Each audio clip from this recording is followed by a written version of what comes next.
Um, Thank you for inviting me. Appreciate it. So I didn't time this. Let me know if I go over. I'm going to do a little 13-minute memoir, tell you the story of my life. I was born in 1970. I was one of 5 kids.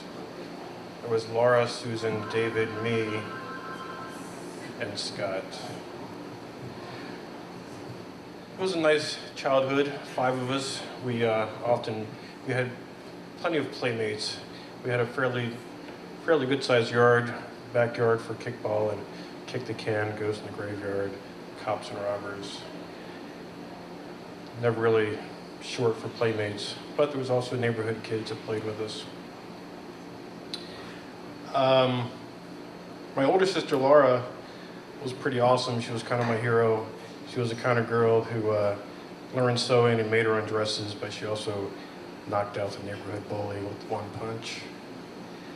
I think when she was 14, she bought a box set of Laura Ingalls Wilder for her soon-to-be child, which was many years away. But she was preparing. She was always preparing.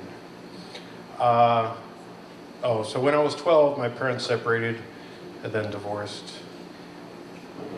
When I was 15, I was a candy striper at the University of Maryland Hospital because my sister Laura was in nursing school, and at that time she was in the shock trauma unit. She was up on the roof meeting the helicopters as they came in, which I thought was pretty awesome. 15. So then I went into high school. Pretty typical, I guess. When I was a senior, I was asked to be in a creative writing class. My teacher was Dr. Blankenberg.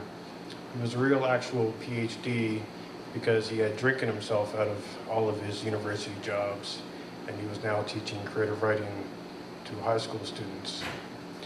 And it may have been his misfortune, but he was absolutely the best teacher I've ever had.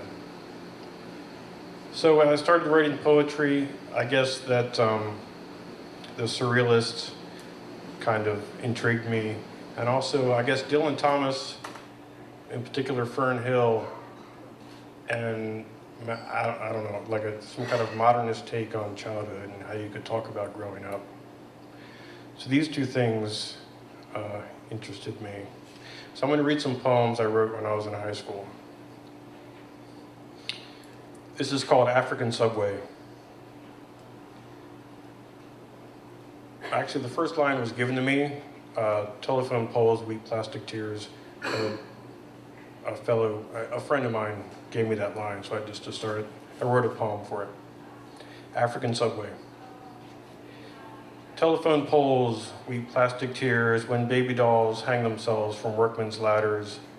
The world turns and bodies swing to the outside, and not even Jaja is immune to the slipping chain or harlequin birds mad scramble for a taste of telephone tears that flutter free of green marble and blue canopies just for a moment.